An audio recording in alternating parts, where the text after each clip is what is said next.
Welcome home. We are WNST, AM 1570, Towson, Baltimore. We are Baltimore Positive. I'm positively here at Zeke's. I've lost control. Ricig is supposed to be the co-host to the program. Oh, was I? I didn't even know that. You've been here the whole time. I mean, kind of, sort of. I was enjoying my peeps, you know? Well, what happens here every week? There's something, Thomas does this, like, in the middle. Rodricks has gotten in the middle of it. These people think that the Baltimore stickers are my stickers and they're his stickers. It's just a great gathering place for friends, and all are welcome. Thomas and Dave have done a great job of organizing. Dave Pugh have done a great job of organizing this group. It varies all the time. Is Dave Pugh here? He's not. He's on vacation. His son is here.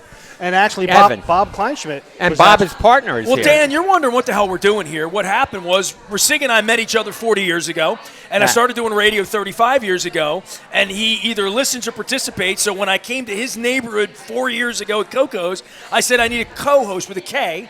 And so Ricig started doing that down the street. And then he's like, hey, let's get Thomas Rhodes in. I'm like, I know him. And Marcel's like, well, I serve his coffee. And I'm like, well, let's get Thomas down. He's in the neighborhood. It's good for the neighborhood. So he comes down, and there's little animals that poop out beans, right? Beans, right?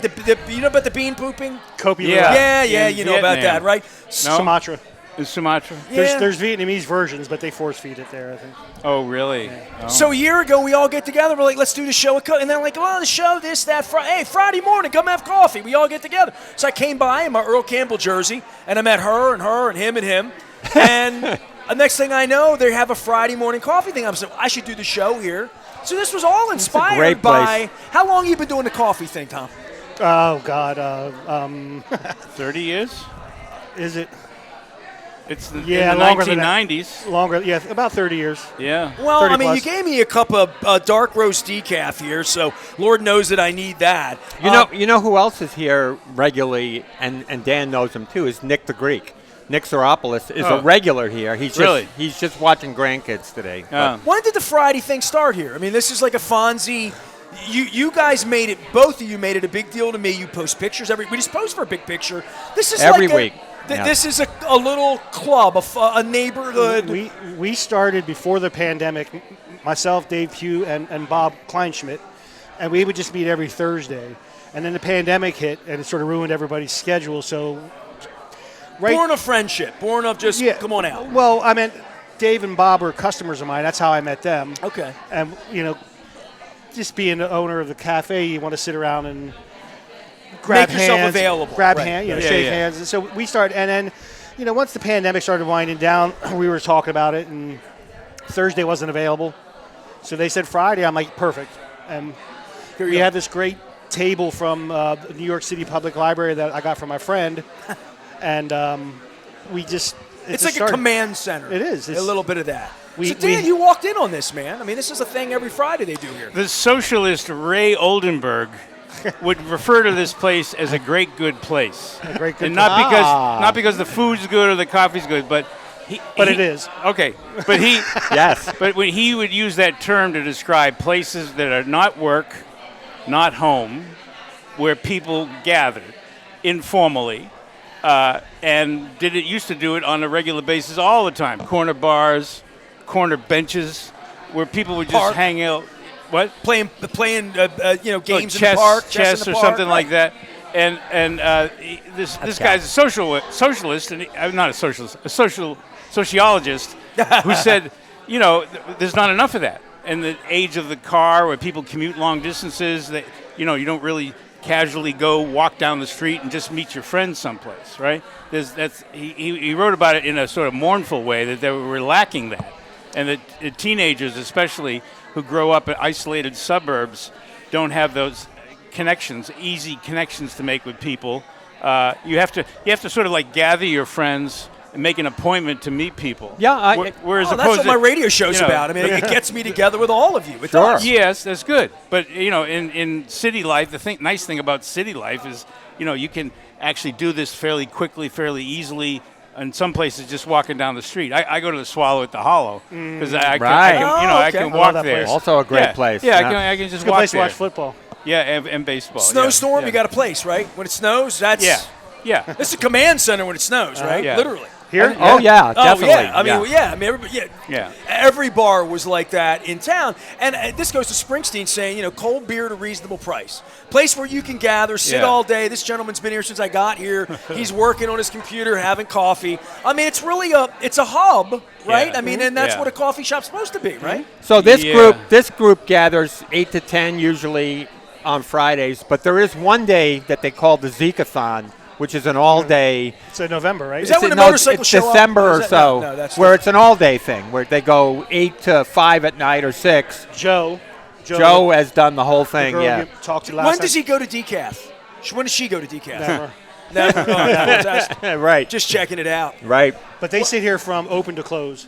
Yes, at the Zeke-a-thon, yeah. Well, I appreciate you coming on the program and taking a little time out of the kitchen here and hosting us. You're taking time. I'm pulling you away from your Table.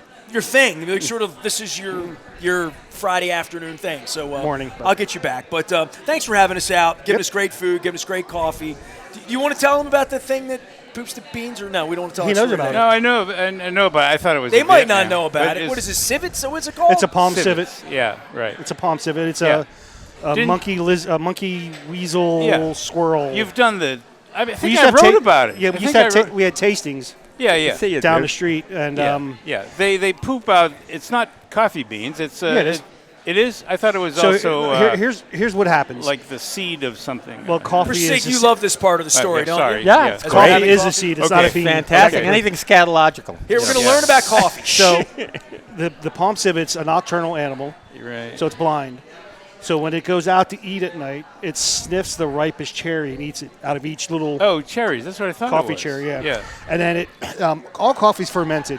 90+% of it's fermented in water for a couple hours just Okay. to smooth it out. There's another way to ferment it is to let the cherry meat rot in the sun on it. That's another process. But the other very little of coffee is fermented in the animal stomach. Right. This one It's is the digestive Yeah. juices that make it. It's like Yeah. the smoothest cup of coffee you'll ever have Yeah. because it was in the stomach. And yes, You've then had it's- this I coffee. remember you had that tasting Yeah, years ago. Yeah. I think I wrote about it. yeah. Yeah. We I can't remember everything I wrote. All right, next time You've you written do a lot, this- Dan. You've written Next a time you lot. do this, Yeah. I want to come because it's such a novelty, right? It is. It's expensive novelty, but it's worth the money. Yeah. All novelties are expensive. The good ones, right? What was Listen, it? you go to L.A. or New York and you get yourself a shot of a Kopi Luwak espresso, you're going to pay $100, and I'm not kidding. Whoa, Oh, really? man. Yeah. How We sold- cookie? It better be pretty Can you smooth imagine for having that. to go harvest those things? It's easy actually. They It is?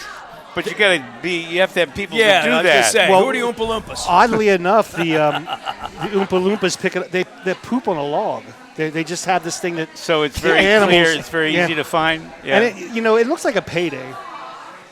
It looks like a payday looks like a payday candy bar. Yeah, it's it's. That's a good thing to know. Hey, people So are you like wonder reminds why me you of were here today. Caddy You when Shack. when we're on safari in Sumatra, and my son says, "Hey, Dad, look, it's a payday candy bar." Is that, Well, you would be safariing in a coffee orchard. That would All be a right, little so weird. because Dan's an outdoor man, Dan is taking me fishing out in Western Maryland. make it a little he doesn't. He's story. not happy we didn't catch much or whatever. But you're an outdoorsman. You Yeah. walk through the woods. Yeah. My wife came back the other day after walking up through Lauraville with these berries. And they look like raspberries, but they're purple. They're called wine berries. You familiar? Wine berries, no. Yeah, wine berries. They grow wild, and they have around them like these prickly things. They're kind of hard. You'll cut yourself if you Can do it you the wrong eat way, right? those? Oh, I did. Yeah. Yeah. So And then what happened? That is what. Right. That is that's what I'm asking you. Like about right? I was the same way. And my wife's like, no. I Googled it, picture this, that. They're delicious. She's like, Cal up the street eats them. He goes out with his dog or whatever. So she put them on the table in a little bowl. And they're beautiful. They look like little blackberries. Okay. They look like tinier, size of a raspberry. Yeah. And she's like, they're a little tart. And I'm like, and they might be poisonous. I'm They thinking, might be No, poisonous. I'm thinking that. Like Rodricks, I'm like, what the hell are these? She's like, they're not poisonous, dude. I ate a couple yesterday. And I'm like, all right. So I looked at them for a day. I looked at them a second day. Third day, some fruit flies came. Fourth day, I'm looking at them. And then I looked outside, and we feed the squirrels. And it looked like an animal I didn't recognize had pooped. And I looked after him. I'm like, That doesn't look like raccoon poop, fox poop. I don't know what poop that is. Is that Coyote coyote poop? poop? Coyote She's poop? like, no, your damn berries that you didn't eat. I put them out there for the raccoons, and it looked like a payday bar. So 2 days ago, I come home, and there's berries again. She's like, I picked you some more, and you should try it. I said, sneak it into my cereal tomorrow. Oh. So 2 days ago, I had raspberries, strawberries, blueberries, which I do every day, all picked by immigrants, idiots. And I took a bite, and I had a different flavor. It tasted like a blueberry, but like a huckleberry. You ever had huckleberry? If you've been out in Montana or Idaho, everything out there is huckleberry milkshake, huckleberry. Huckleberry tastes like blueberry, but a little different. It's a little different, but more like a blueberry. This thing was delicious. There were like 3 or 4 in there, and every time I crunched on one, I'm like, I had milk in my mouth and cereal. I'm like, I'd never had one. So here's my point.